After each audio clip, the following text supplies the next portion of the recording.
Giving me your permission to make this manifestation on the topic touched earlier by our majority leader, Mr. President.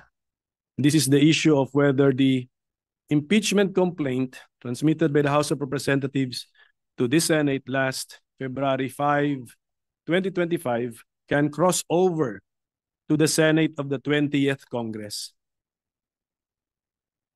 Well, Mr. President and my dear colleagues, doubts have been publicly expressed by certain personalities whether the trial of the impeachment complaint against the Vice President can continue or cross over into the 20th Congress. I wish to share and put on the record some of my thoughts on this particular issue. Article 11, Section 3, Paragraph 6 of the Philippine Constitution provides that, and I quote, "The Senate shall have the sole power to try and decide all cases of impeachment." Hence, this provision makes the Senate not just an impeachment court, but the impeachment court. An impeachment proceeding is sui generis, that is, unique or a class of its own.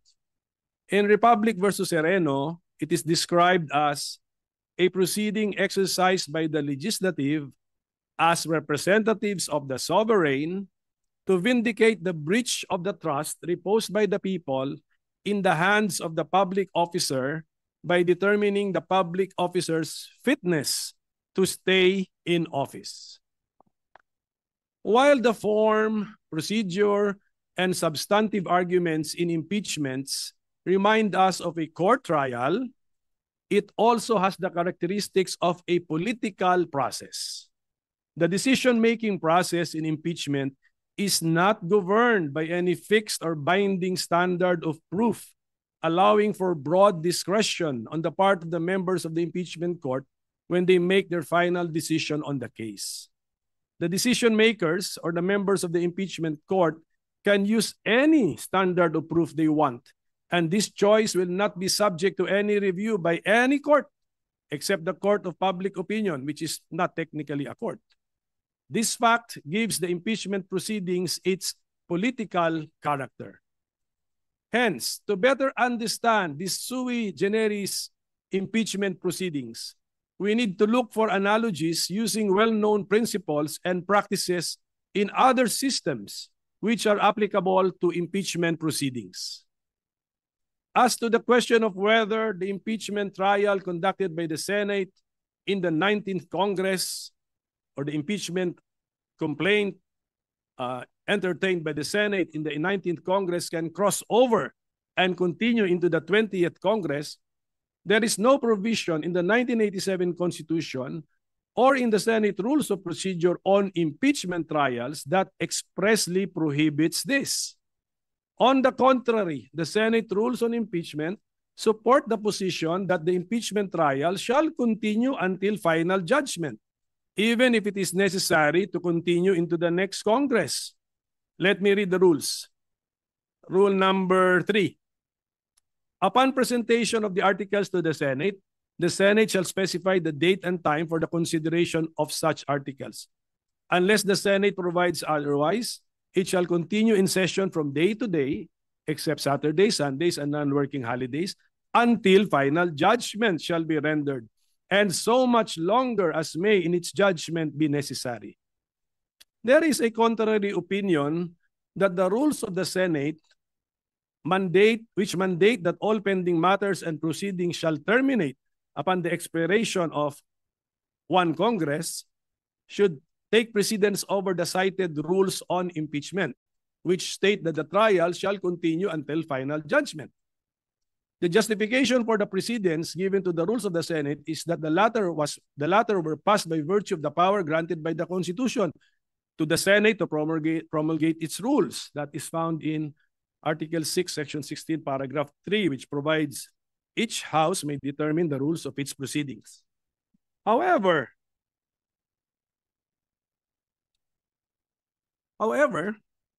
the Senate rules on impeachment were also passed by virtue of the power granted by the same Constitution to the Senate to promulgate its rules on impeachment. So let us all look at Article 11, Section 3, Paragraph 8, which provides the Congress shall promulgate its rules on impeachment to effectively carry out the purpose of this section.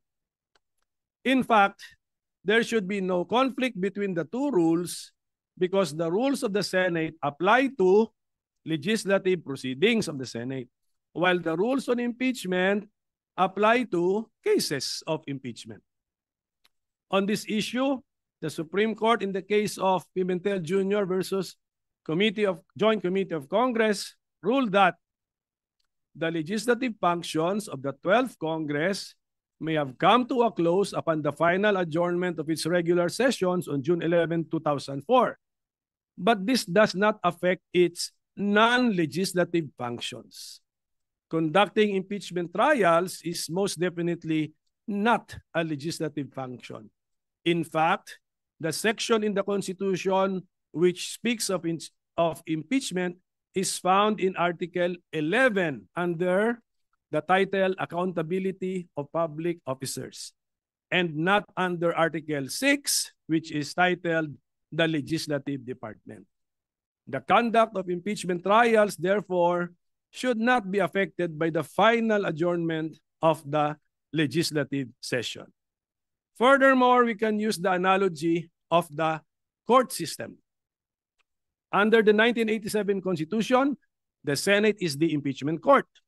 The Senate in impeachment cases is more like a judicial body than a legislative one.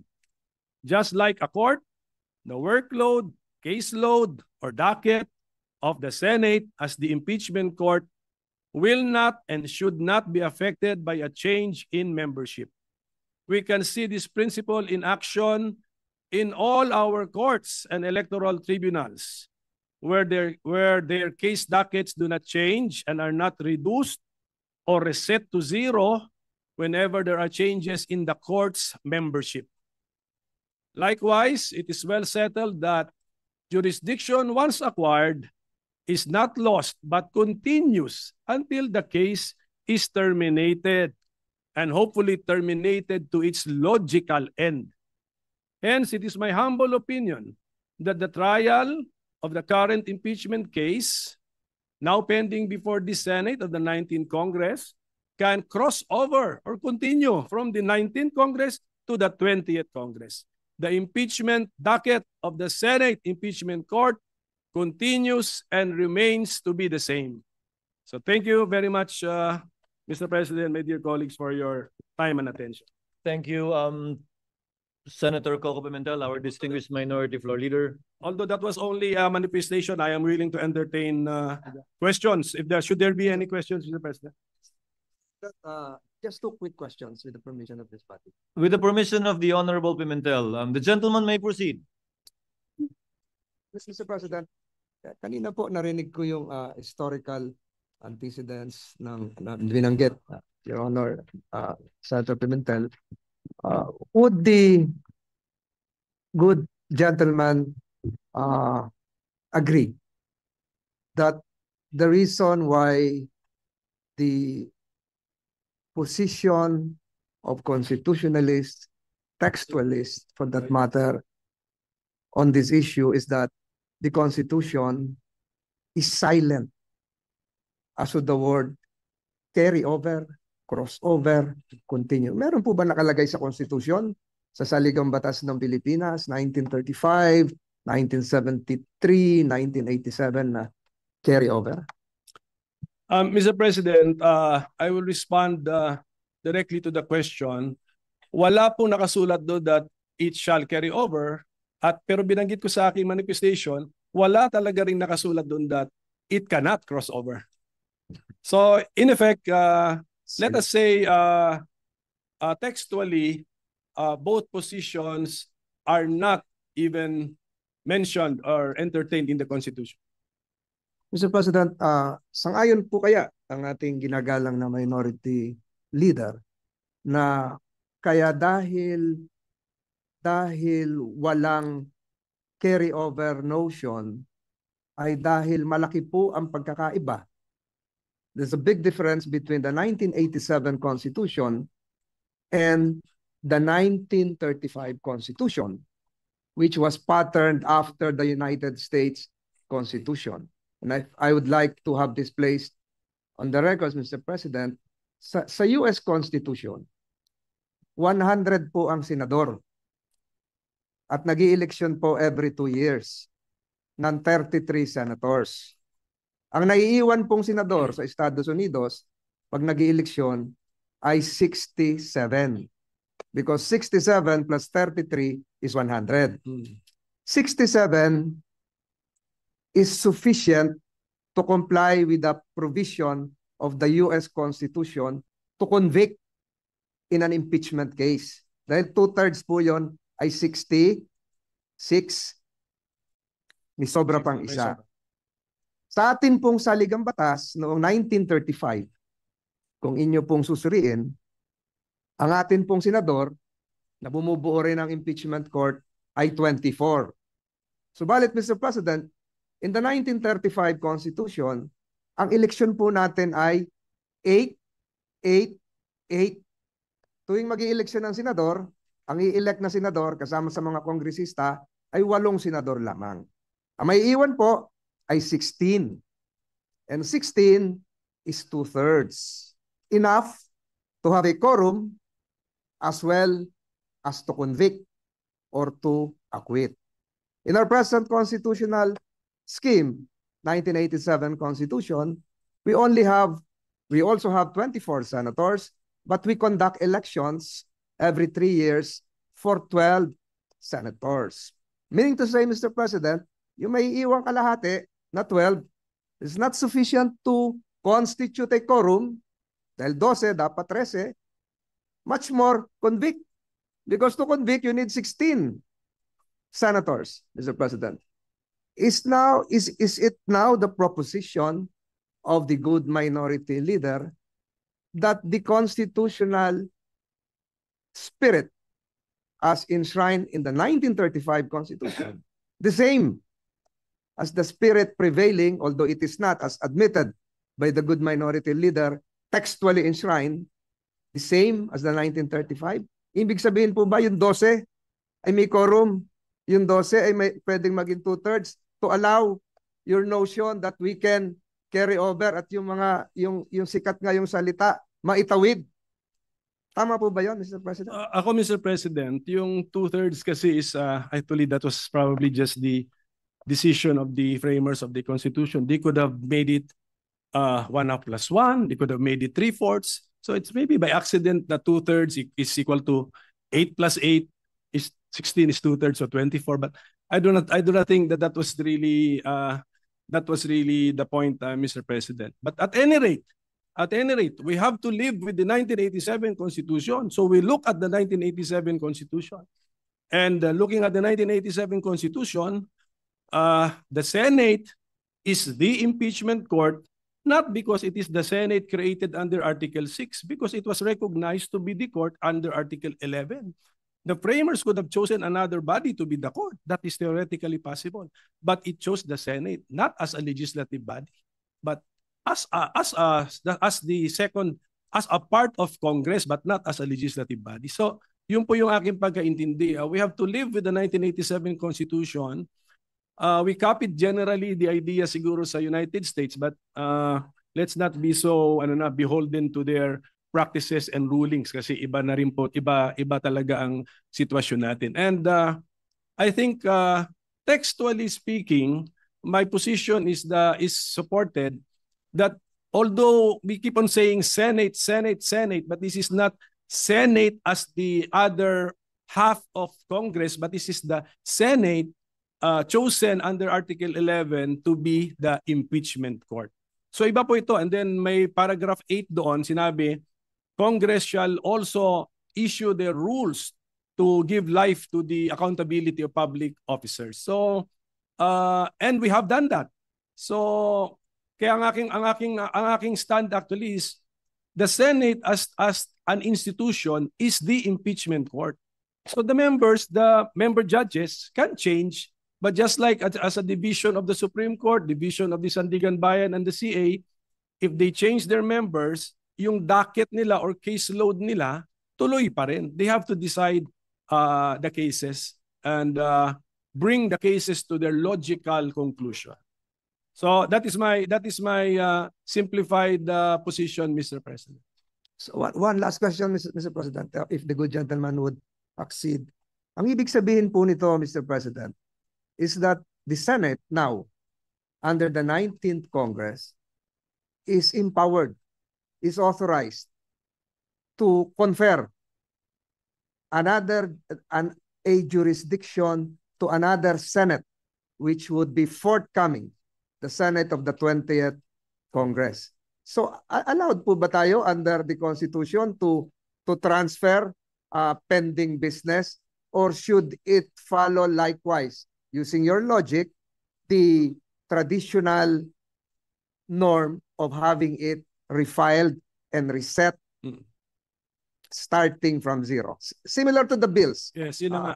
So, ibig ko sabihin, Mr. President, what would prevent the 19th Congress from passing on the impeachment case, not just to the 20th Congress, but to the 21st Congress? And I implore the good minority leader that all the provisions mentioned a while ago, which are correct, should likewise be read together with the constitutional provision that there should be only one impeachment case filed per year against the same respondent, Mr. President. Alam nyo ba, Mr. President, na yung rule na yung legislative workload natin ay magre-reset kada pag may bagong kongreso? Alam nyo ba na wala sa Constitution yun? Nasa rules natin yun. Ang rules natin, promulgated natin because of the power given to us by the Constitution, but the Constitution does not specify that. Actually, we could have written na yung pumasa na ng third reading, itrato natin na third reading na rin. We could do that, but we did not do it. So policy lang po yun na reset natin as far as legislative workload is concerned. Pagdating naman sa impeachment judicial workload of the Senate as an impeachment court, I propose, or I give the interpretation that the caseload remains. Ang nagbago lang are the member judges, just like I think we can easily envision sa Supreme Court, nagbabago, divisions ng CA, divisions ng Sandigan Bayan, but the caseload remains. So I think we can mentally separate the two, kasi Article 6 yung legislative workload, Article 11 yung impeachment workload.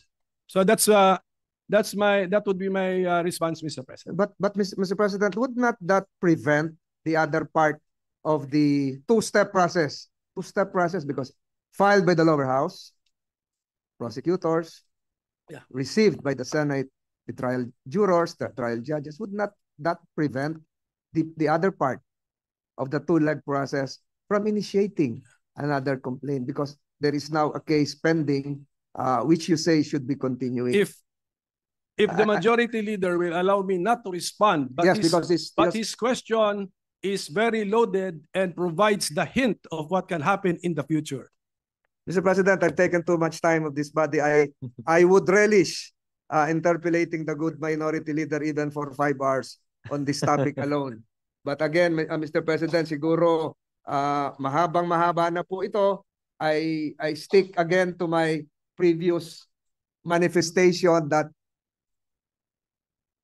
if we will not be able to conclude whether acquittal or conviction, the present impeachment case against Vice President Sara Duterte before the lapse of the 19th Congress, the same is functionally dismissed or deemed de facto dismissed, Mr. President. Yun lamang po, Mr. President, at ako po ay nagpapasalamat sa ating minority leader. Thank you, Senator Tolentino. Briefly, Senator Pimentel. Mr. President, while I still have the floor, can I request for some information from the Senate President, especially regarding the impeachment calendar that is on our issue, because